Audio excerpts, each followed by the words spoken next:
चलाएं, छल और कपट से हमको बचाएं। जीवन की राहों पर हमको चलाएं, छल और कपट से हमको बचाएं।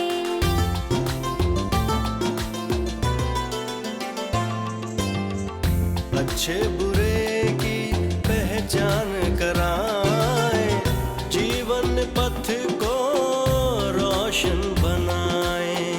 अच्छे बुरे की पहचान कराएं, जीवन पथ को रोशन बनाएं।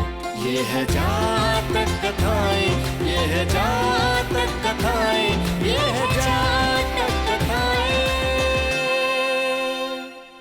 पिछले एपिसोड में हमने देखा कि वायुसेन, जो कि एक आलसी किसान है, उसके इस आलस का ताना देकर उसकी पत्नी उसको हमेशा उसके मित्र अमृतांश की तरक्की के बारे में बताती है और उसे उसके पास जाने को कहती है ताकि वह अमृतांश से उसकी तरक्की का राज मालूम कर सके। एक दिन वायुसेन अमृतांश के घर पहुंचता है और उससे उसकी खुशहाली का राज पूछता है। अमृतांश उसे अपना हल दिखाता है और कहता है कि यही है उसकी तरक्की का राज, जो कि उसे उसके पुरखों से मिला है। वायुसेन उससे उसका हल मांगता है, मगर अमृतांश यह कहकर मना कर देता है कि वह उसके पिता की निशानी है। अब देखते हैं आगे।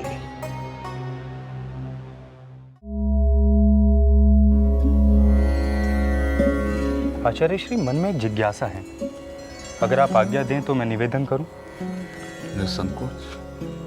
आप दो मित्रों की जो कथा सुना रहे हैं वो बड़ी रोचक लग रही है, पर आचार्य श्री, आपको नहीं लगता कि आपने दो छोटे बच्चों की छोटी सी लड़ाई को बड़ी गंभीरता से ले लिया? सुयश और अनुराग बच्चे होने के साथ साथ बाल भिक्षु भी हैं, उनसे संयम की अधिक अपेक्षा है। दूसरी बात यह कि हम बच्चों के व्यवहार को छोटी छोटी बातें मान लेते हैं,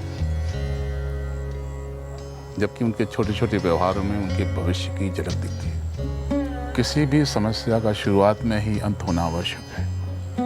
उचित है।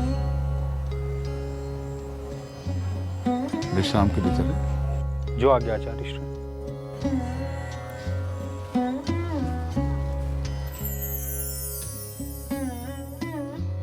सुयश, अनुराग, तुम लोगों ने फिर से झगड़ा तो नहीं किया? इनकी दोस्ती अब लोहे सी पक्की हो गई है आचार्य। तब तो आगे जातक कथा सुनने की जरूरत नहीं। आचार्य श्री, आधी कहानी सुनकर दोस्ती लोहे सी मजबूत हो गई, पूरी सुना दीजिए, वज्र सी हो जाएगी। हाँ। दोस्त से हल न मिल पाने के कारण वायुसेन का अहम चोटिल हो गया था। ऐसा क्यों हुआ? जिस व्यक्ति में हीनता की ग्रंथि होती है, अहंकार का भाव भी उसी में सबसे तेज विकसित होता है। सत्य कहा भंते, अहंकार की क्रोध से पुरानी मित्रता है, और अहंकारी को क्रोध ना आए ऐसा बिरले ही होता है। बिल्कुल ठीक। तो वायुसेन भीतर ही भीतर बदले की आग में जल रहा था। घर पहुंचा तो इस आग में घी डालने के लिए पर्याप्त व्यवस्थाएं मौजूद थी। सफर से थके हुए आए हो, लो दूध पी लो। मैंने तुमसे पहले ही कहा था, तुम्हारा दोस्त अहंकारी है। कब कहा था तुमने लक्ष्मी? नहीं कहा था तो मतलब तुम में इतनी अकल नहीं है? 6 माह के छोटे बच्चे हो। लक्ष्मी, मैं पहले ही अपने क्रोध से नहीं निपट पा रहा हूँ और तुम ज्वालामुखी बन रही हो। उस दुष्ट ने एक हल के पीछे हमारा अपमान कर दिया। अब कुछ तो होगा ना उस हल में, जो उसने धन दे दिया लेकिन हल अपने से अलग नहीं किया। मुझे तो लगता है कि वो हल चमत्कारी है। हाँ निश्चित ही। मैं उस हल को हासिल करके ही रहूंगा। बिल्कुल, कुछ भी हो हमें वो हल लेकर ही आना है। सीधी उंगली से घी नहीं निकला तो उंगली टेढ़ी करूंगा। वो कैसे? कुछ ना कुछ मार्ग निकलेगा। अभी मैं सोता हूँ, तुम भी आराम करो, थक गया हूँ मार्ग में। ठीक है।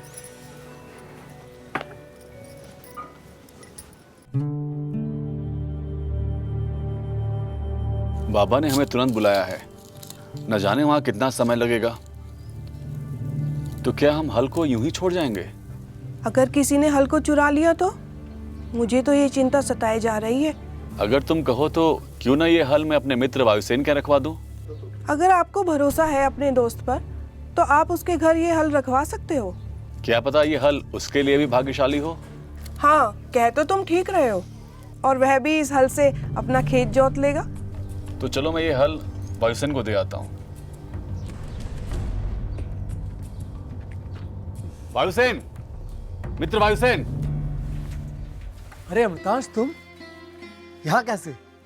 अपना प्रिय हल मतलब? अंदर आने को नहीं कहोगे मित्र? अरे हाँ मित्र, तुम्हारा ही घर है। कैसी बातें करते हो, आइए। तुमने सुखद आश्चर्य से भर दिया मित्र। तुमने भी तो कुछ ऐसा ही किया था मित्र। हाँ, ये मेरा बेटा प्रत्यांश और ये मेरी पत्नी लक्ष्मी। प्रणाम भैया। भाभी जी कैसी हैं? अच्छी हैं। और सुकन्या? कुशल मंगल। लेकिन आप यहाँ से क्यों पूछ रही हैं? वहाँ आकर देखे ना अपनी भाभी और भतीजी के हालचाल। बिल्कुल भैया, बिल्कुल। बेटा प्रियांश, ये मिठाई खा लेना, तुम्हारी चाची जी ने भेजी है। लक्ष्मी, शरबत लेके आओ, मित्र कितनी दूर से आया है। जी मैं अभी लेके आती हूँ। चलो प्रियांश। तुमने सुखद आश्चर्य से भर दिया मित्र। तुमने भी तो कुछ ऐसा ही किया था मित्र, भूल गए? हाँ। अच्छा अब बताओ, कैसे अचानक आना हुआ, ना कोई खबर, और अपना हल भी लेके आए हो। ये तो तुम्हें अत्यंत प्रिय है ना? बताता हूँ। मेरे पत्नी के बाबा ने हमें तत्काल बुलाया है, सपरिवार। कोई वसीयत का मसला है। तो तुम्हें तो पता ही है ये हल मुझे कितना प्रिय है।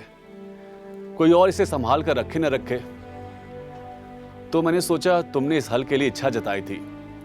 मुझे आने में थोड़ा समय लग जाएगा। जब तक मैं आ नहीं जाता तुम इस हल से अपने खेत जोत सकते हो। निश्चिंत रहो मित्र, तुम्हारी संपदा मेरे पास सुरक्षित है। अच्छा, लौट के कब तक आओगे? कुछ कह नहीं सकता, लगभग 1 माह लग जाए। तब तक तुम अपने खेत की अच्छी से जुताई कर सकते हो। वैसे मैंने हल की बात यूं ही कह दी थी। तुम्हारा बड़प्पन है कि तुमने मेरी बात का इतना ख्याल रखा। अब मित्र की इच्छा का ध्यान नहीं रखेगा तो कौन रखेगा? तुम विश्राम करो मित्र, मैं आता हूँ। मुझे तो पता ही नहीं था कि आप इतना स्वादिष्ट भोजन बनाती हैं। क्या भैया, क्यों हंसी कर रहे हैं आप?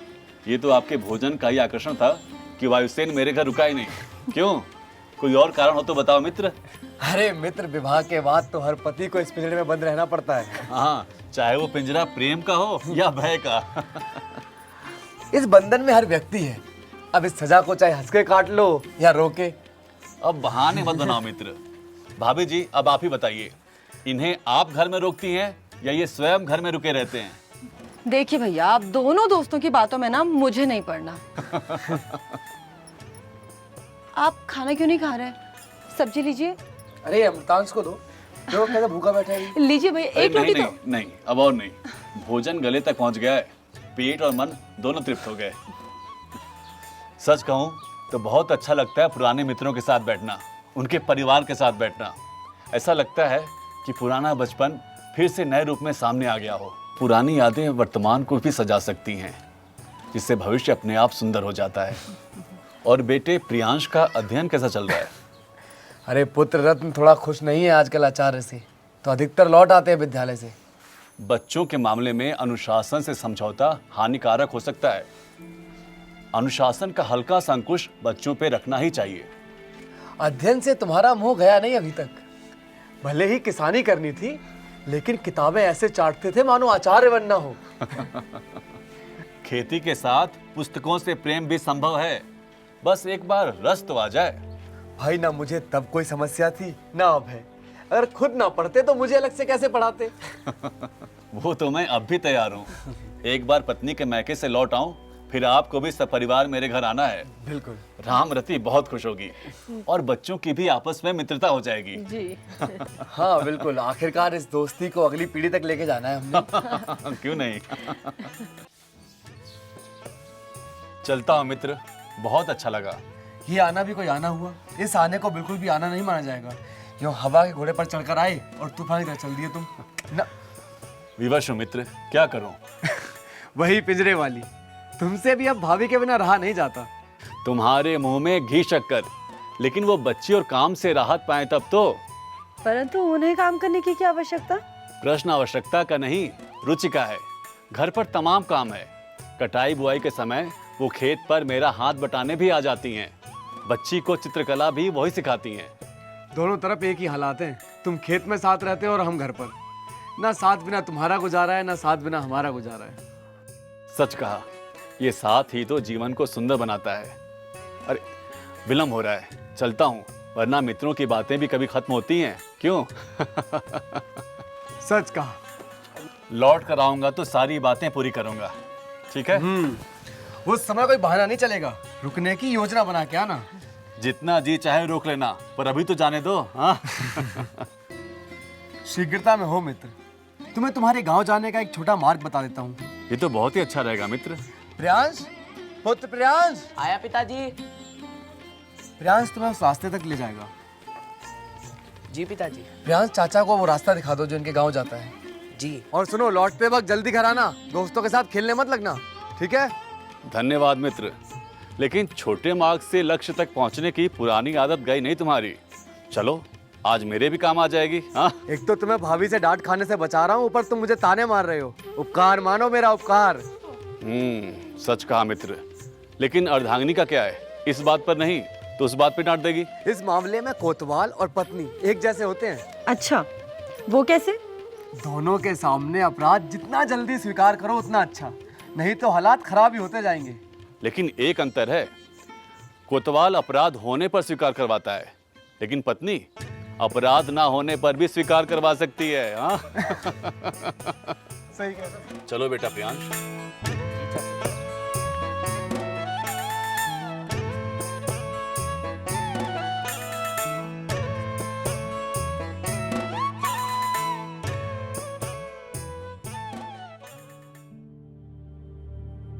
एक पल के लिए भी तुम्हारे मित्र को सहन नहीं कर पा रही थी मैं। सहन तो मैं भी नहीं कर पा रहा था।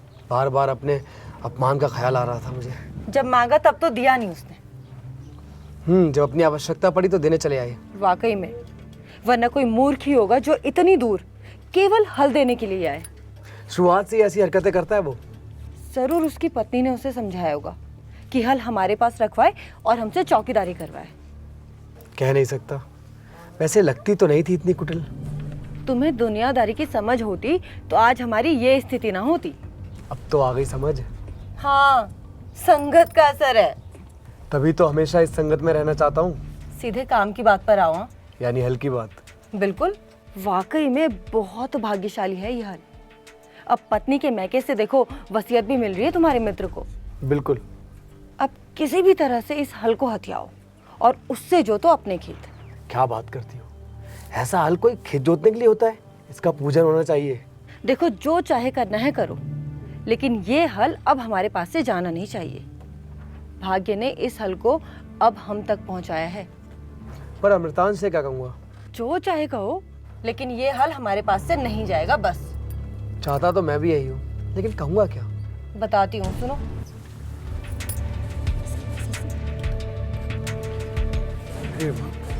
अब मैं अपने अपमान का बदला लूंगा। भूल नहीं पाता हूँ वो पल जब मैंने मुंह खोल के हल मांगा था और उसने टका सा जवाब दे दिया था। अब हमारा वक्त आया है और चाहे तो भगवान भी उतर जाए, लेकिन ये हल हमसे नहीं ले सकता।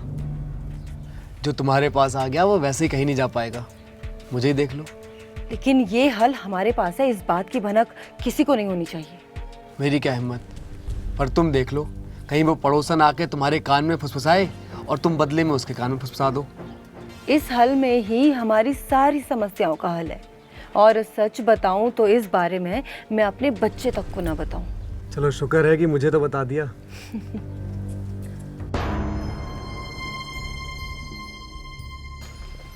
इस जगह के बारे में किसी को नहीं पता चलना चाहिए। हाँ, प्रियांश को भी नहीं। हाँ हाँ, प्रियांश को भी नहीं। जब तक ये मामला ठंडा नहीं हो जाता, इस मसले की भनक नहीं लगनी चाहिए किसी को। हाँ, तभी हमारी योजना का अगला हिस्सा काम करेगा। हाँ बिल्कुल।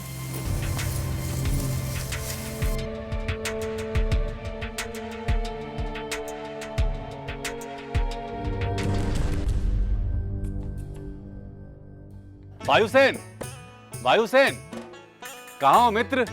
तुमसे मिलने के लिए मन व्याकुल हो रहा है। अमृतांश, कैसे हो मित्र? अच्छा हूँ। और यात्रा कैसी रही? अत्यंत सफल रही। प्रियजनों का अपार प्रेम मिला। रामरती के बाबा ने संपत्ति का बराबर विभाजन किया।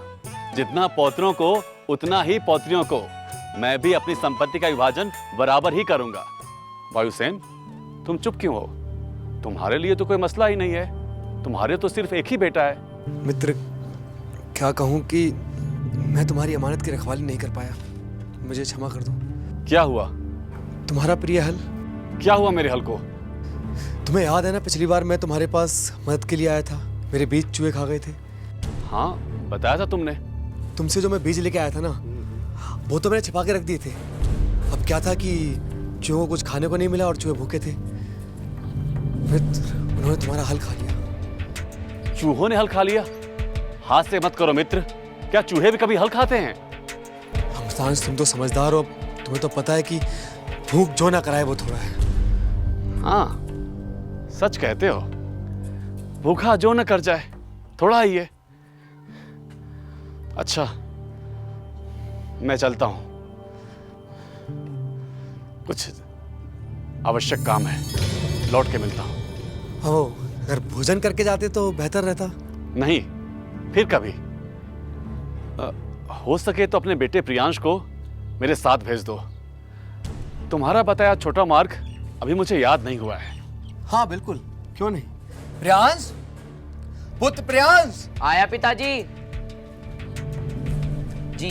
प्रणाम करो। प्रणाम चाचा जी। चाचा जी को वो मार्ग दिखा के आओ जो मैंने तुम्हें बताया था, याद है ना? जी। चलिए चाचा जी। यथाशीघ्र। तुम्हें सारे मार्ग पता है प्रियांश? थक गए होगे तुम। नहीं चाचा जी। तुम विद्यालय नहीं जाते? जाता था पहले, आचार्य ने एक बार डांट दिया, माँ ने विद्यालय ही छुड़ा दिया।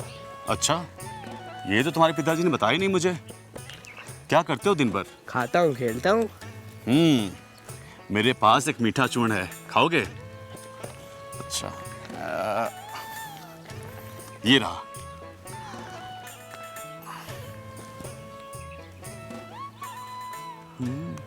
कैसा है?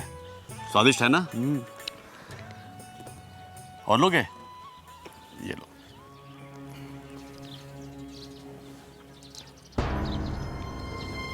चाचा जी कुछ अजीब लग रहा है। कुछ नहीं, सब ठीक हो जाएगा।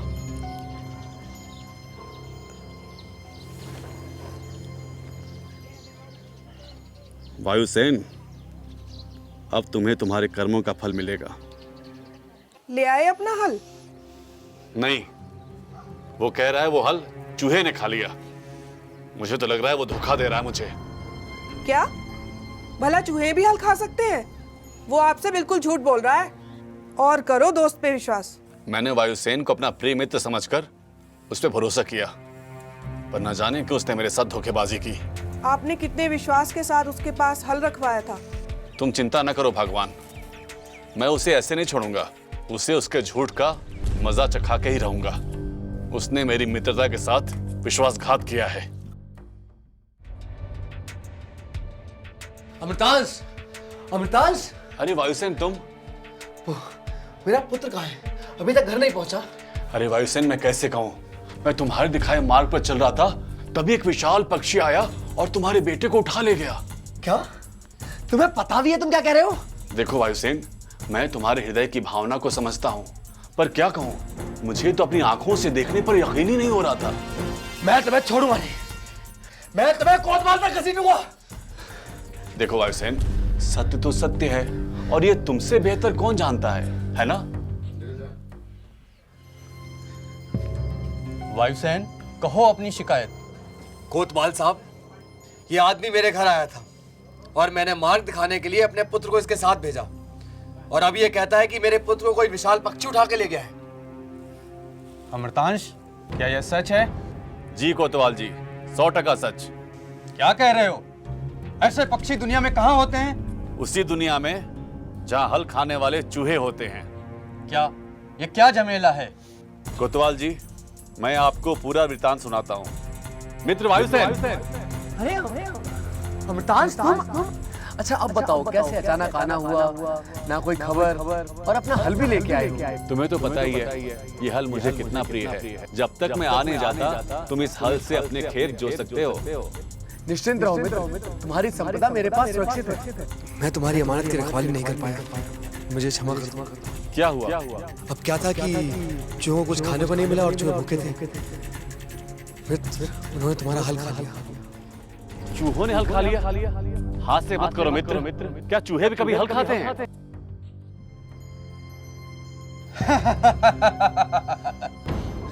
कोतवाल साहब, क्षमा कर दीजिए कोतवाल साहब। सीधे खड़े हो जाओ पहले। वायुसेन, मैंने तुम्हारे पुत्र को अपना पुत्र समझा था, उसे मात्र अचेत होने की दवा दी थी। इस समय वो सकुशल मेरी पुत्री के साथ उपवन में खेल रहा है। तुम हल भी लौटाओगे और तुम्हें दंड भी मिलेगा वायुसेन। इसे क्षमा कर दें कोतवाल जी, पुत्र के विछोह से बड़ा दंड माता पिता के लिए और क्या हो सकता है। देखो वायुसेन, अमृतांश के कहने पर मैं तुम्हें अंतिम अवसर दे रहा हूं, याद रखना। दोस्त, मुझे माफ कर दो।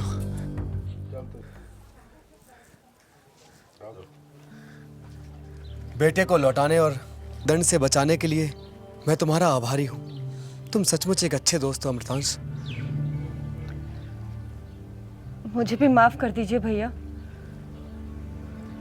इस हल से मेरा स्नेह था, इसलिए नहीं क्योंकि ये कोई बड़ा चमत्कारी हल था, बल्कि इसलिए क्योंकि इसी हल से मेरे पिताजी ने मुझे श्रम करना सिखाया था। श्रम से बड़ा कोई चमत्कार नहीं। एक किसान जब हल पकड़ता है तो भाग्य की रेखाएं छुप जाती हैं। भाग्य से बड़ा है कर्म। श्रमदेव का सम्मान भाग्यदेव भी करते हैं।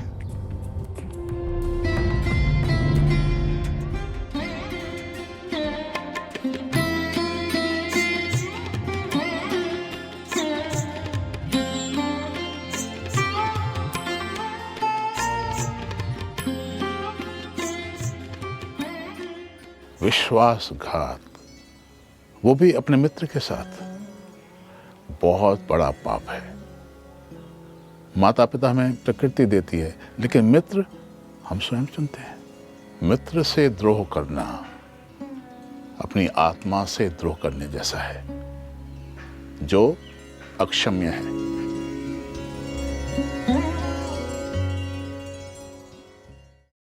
जीवन की राहों पर हमको चलाएं, छल और कपट से हमको बचाएं। अच्छे बुरे की पहचान कराए, जीवन पथ को रोशन बनाए। ये है जातक कथाएं, ये है जातक कथाएं, ये है